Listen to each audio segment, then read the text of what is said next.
Hello everyone, Coach David here with Perez Personal Training, and the next training plate that I'm going to discuss is called the upper body, lower body training plate. They can also be lower body and upper body training plate. So I'm going to start off with the upper body day in terms of how I lay it out in a single session, what are the movements or exercises, and then I will describe the lower body day on how I program a training session in one particular day. And then the next thing that I will go talk about is how to structure your upper body and lower body training over the course of the week in a 4-day split, a 5-day split, and a 6-day split. So, for your upper body, it's always going to involve a chest press. So that could be any variation of a chest press. That could be barbell bench press, barbell incline press, dumbbell flat press, dumbbell incline press, Smith machine chest press, machine chest press, anything like that. Then we would involve a isolation or single joint movement for the chest. So that could be a pec deck fly, a dumbbell fly. It could be from low to high fly. It could be from high to low fly. Then moving on to the shoulder, we're always going to involve some form of a shoulder press exercise. So that could be a barbell shoulder press, a dumbbell shoulder press.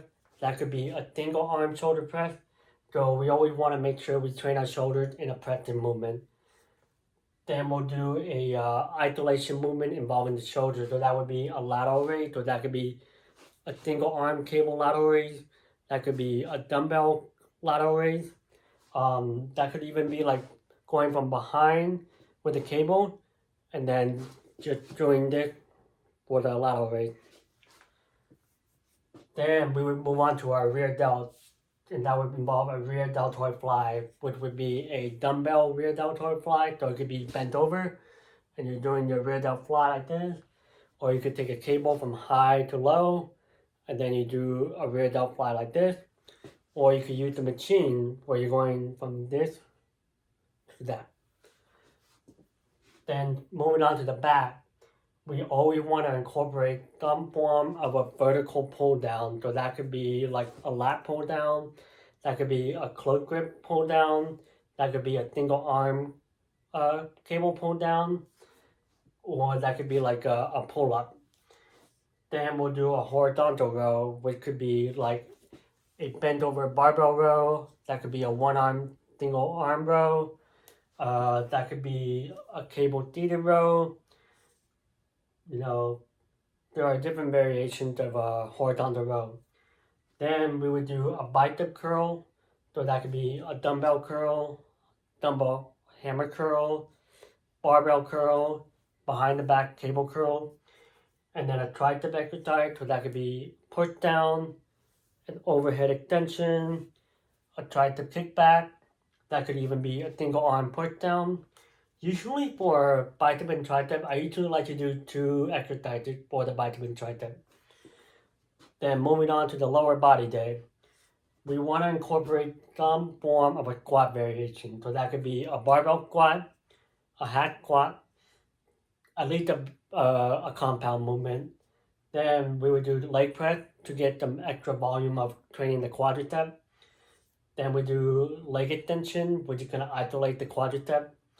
Then moving on, I always recommend starting with the hamstring curl so that way they're fresh and you're training the hamstring in a shortened position. So that could be a seated hamstring curl, that could be a lying hamstring curl, that could be a cable single leg hamstring curl, or that could be a single leg machine hamstring curl, anything like that. Then we would do Romanian deadlift. So that could be a barbell Romanian deadlift, that could be a dumbbell Romanian deadlift. Then moving on to like more glute focus, we would have the hip thrust. So that could be a dumbbell hip thrust, that could be a barbell hip thrust, that could be a single leg hip thrust, any variation of a hip thrust. Then we will want to finish off with some calf work. Moving on to training frequency. For the upper body and lower body training, or lower body and upper body training, you want to train each muscle group 2 to 3 times a week. or that could be every 4 to 5 days over the course of the week. And there are very different variations on how you can set up your upper body, lower body training throughout the course of the week. You could have a 4-day split, you could have a 5-day split, and you could have a 6-day split. So I will go over each one of them. So if we were to do a 4-day split, you have upper, lower, upper, lower, and then 3 days of rest, off, off, off. Moving on to the next one, you have upper, lower, off, upper, lower, off, off. Then you have upper, lower, upper, lower, upper, so your upper body being trained 3 times a week. Then you have off, off. That if you want more upper body focus, you could train your upper body 3 times a week. Then you have upper, lower, upper, lower, upper, lower, off. So now you're training your lower body 3 times a week.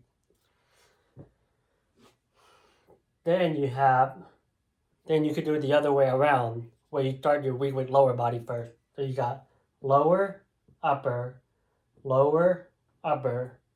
then 3 days of rest. So off, off, off. Then you got lower, upper, off, lower, upper, off, off. Then you have lower, upper, lower, off, off. So now you're training your lower body 3 times a week. Then you have a 6-day split where you go lower, upper, upper, and then off. So I provided a general layout as to how you can structure your lower body and upper body, or upper body and lower body training over the course of 4-day split, a 5-day split, and 6-day split. So this is just a general overview as to how you can program your upper body and lower body training. And if you have any questions and you would like to get some help on your fitness journey, please do not hesitate to reach out. Thank you.